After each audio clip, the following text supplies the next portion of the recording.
Quand les bailleurs de fonds disent que toutes les infrastructures que le Cameroun construit font plusieurs milliards de plus que dans un pays normal, parce qu'il faut que chacun mange. Hein? Tu entends les ministres dire que, ouais, bah alors, ces milliards-là, que moi je n'ai rien, mais tu étais censé avoir quelque chose dans ce budget? Non. Mais c'est à ça que le président a habitué ses ministres. Ils se sont enrichis. On n'a jamais vu de fonctionnaires milliardaires avant l'arrivée de Paul Biya. Des fonctionnaires. C'est-à-dire, tu ne vends même pas une boîte de sardines. On va dire que bon, tu as fait des bénéfices. Non. Tu n'as rien vendu, mais tu es milliardaire. Hein? D'autres sont milliardaires en dormant dans la famille du président. Mesdames, Messieurs, bonjour. Une fois de plus et bienvenue sur cette chaîne dédiée justement au regard porté sur l'actualité de Madame Henriette Ekwe. Elle a décidé, je l'ai dit précédemment, de se prononcer de plus en plus sur des questions d'actualité. Et ce jour, nous allons aborder une question essentielle. Il s'agit des programmes politiques des candidats déclarés à l'élection présidentielle d'octobre 2025. On a quand même l'impression que tous ces candidats évitent de parler de leur programme. Ces programmes qui concernent la population qui compte gouverner une fois qu'ils seront au pouvoir. Mais Madame Henriette Ekwe, bonjour. Bonjour. Voilà. Qu'est-ce qui peut expliquer le fait que ces candidats n'abordent pas suffisamment leur programme? Ils parlent d'autre chose en dehors des programmes. C'est la triste réalité. On parle beaucoup des problèmes institutionnels. Qui a le droit de se présenter, qui n'a pas le droit de se présenter, et on oublie l'essentiel. L'essentiel, c'est quelle est votre offre politique au peuple camerounais. Le peuple camerounais a beaucoup souffert. On commence à dire que oui, il est résilient, c'est-à-dire qu'il s'est supporté, il a le dos large. On peut le massacrer tant qu'on veut. Mais non, le peuple camerounais attend des dirigeants, des patrons qui veulent se présenter aux élections, des programmes convaincants. On n'a pas de sécurité sociale, c'est-à-dire qu'on ne peut pas se soigner quand on n'a pas d'argent. Et imaginez-vous quand vous avez une pathologie chère comme le cancer. Vous savez ce qu'on fait? On va chercher les prophètes parce qu'on espère un miracle. La famille ne peut rien faire. Elle ne peut même pas faire un début de commencement de soins. Une fois, j'étais dans une télévision où je parlais de ça, notamment du fait que la césarienne au Cameroun coûte 300 000 francs CFA. Comment un jeune homme qui doit assister sa compagne ou sa femme peut-il trouver 300 000 francs pour qu'on délivre sa femme du bébé? Alors souvent, soit la mère meurt, soit les deux, et le bébé et la mère. C'est un scandale. Le président de la République sait très bien que la césarienne était gratuite.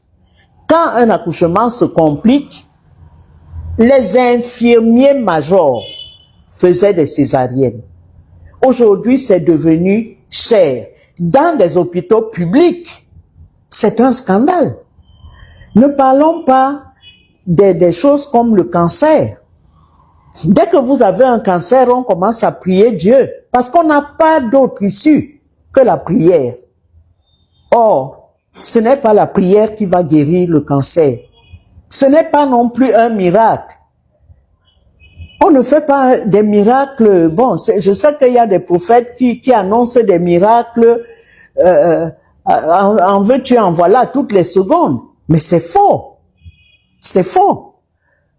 Au Sénégal, la chimiothérapie est gratuite pour le Sénégalais parce qu'elle est lourde.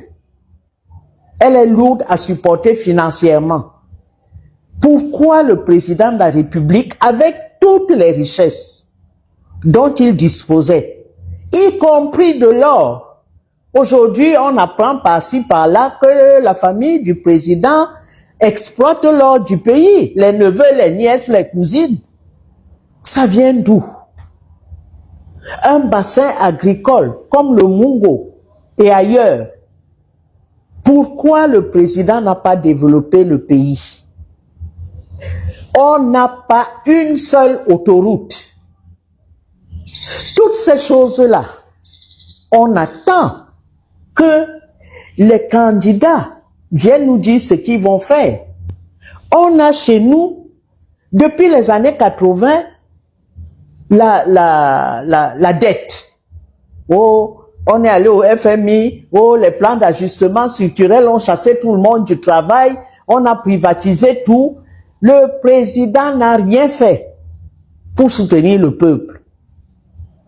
Ailleurs, on a tenté, mais chez nous, on n'a rien fait.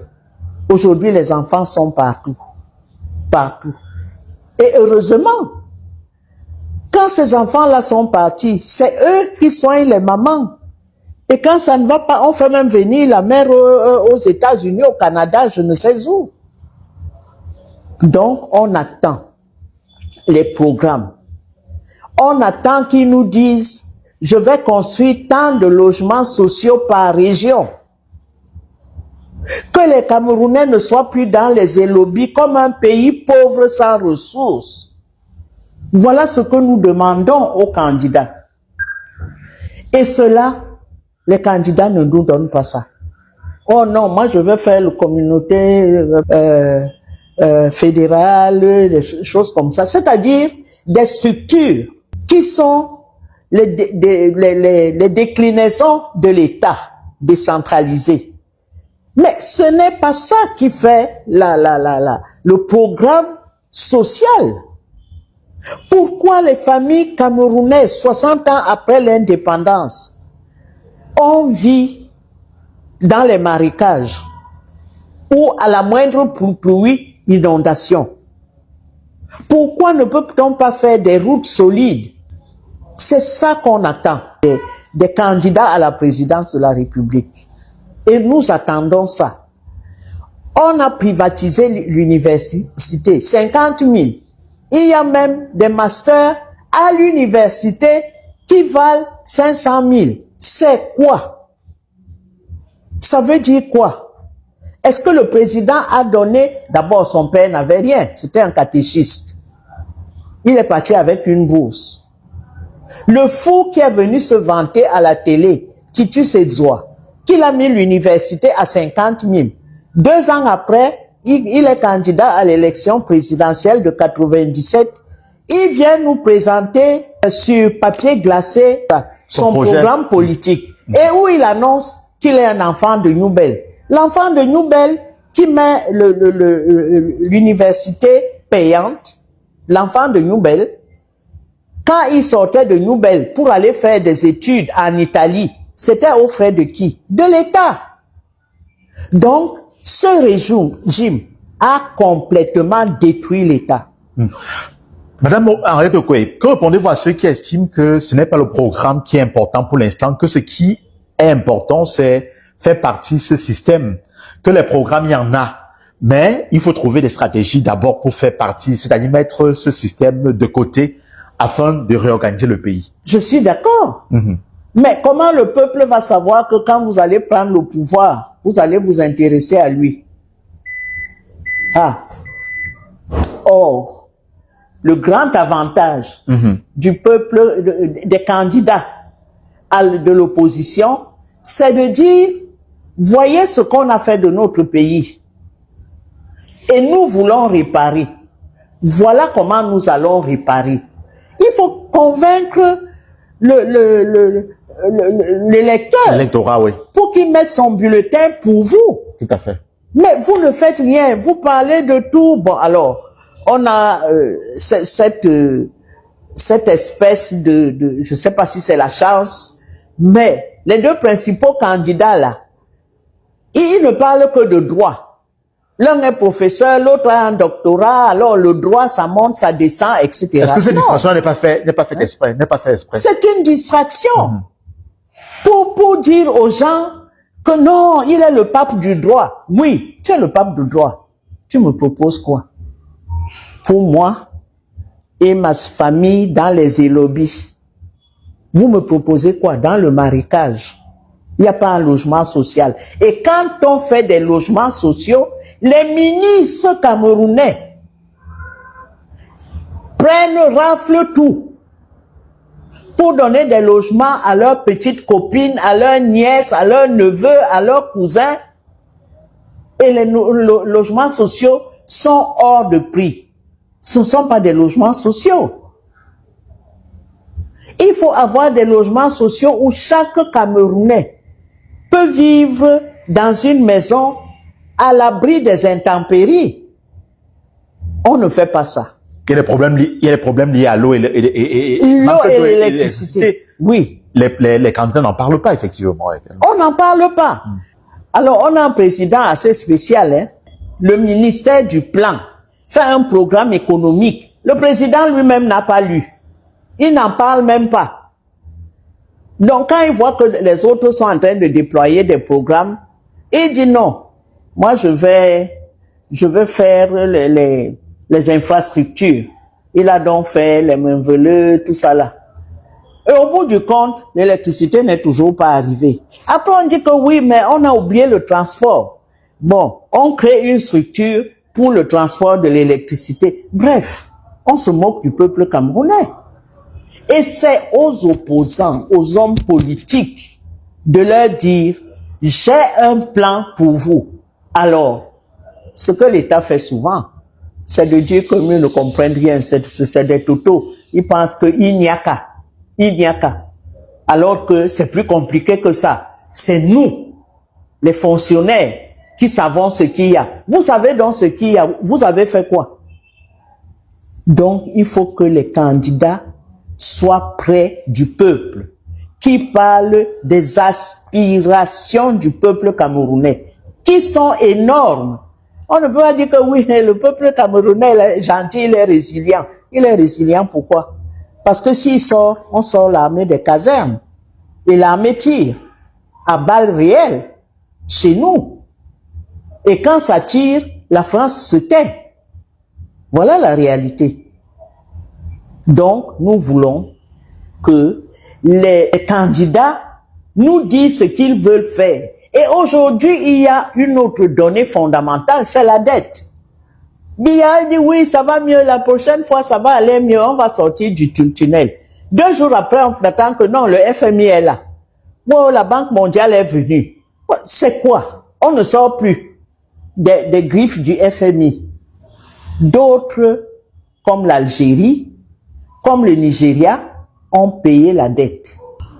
Madame Iweala Okonjo, qui est, je crois, maintenant présidente de la Banque mondiale, a dit on paye, on a le pétrole, on sort des griffes du FMI. L'Algérie, pareil, on paye, on sort des griffes. Le Cameroun est où? On va prendre l'argent au FMI, les ministres prennent l'argent, ils vont déposer dans leur compte. Et la situation est là. Quand même on écrit, quand les bailleurs de fonds disent que toutes les infrastructures que le Cameroun construit font plusieurs milliards de plus que dans un pays normal. Parce qu'il faut que chacun mange. Hein? Tu entends les ministres dire que, ouais, bah alors, ces milliards-là, que moi je n'ai rien. Mais tu étais censé avoir quelque chose dans ce budget? Non. Mais c'est à ça que le président a habitué ses ministres. Ils se sont enrichis. On n'a jamais vu de fonctionnaires milliardaires avant l'arrivée de Paul Biya. Des fonctionnaires. C'est-à-dire, tu ne vends même pas une boîte de sardines. On va dire que bon, tu as fait des bénéfices. Non. Tu n'as rien vendu, mais tu es milliardaire. Hein? D'autres sont milliardaires en dormant dans la famille du président. Voilà, c'est ça mon coup de gueule.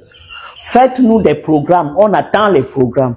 Quelle que soit la place que vous allez occuper dans la coalition, ce sont ces programmes-là qui vont enrichir celui qui sera désigné comme candidat d'une coalition.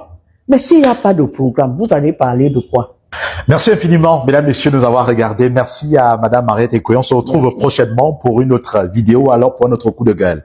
Merci beaucoup. Merci de partager, de vous abonner.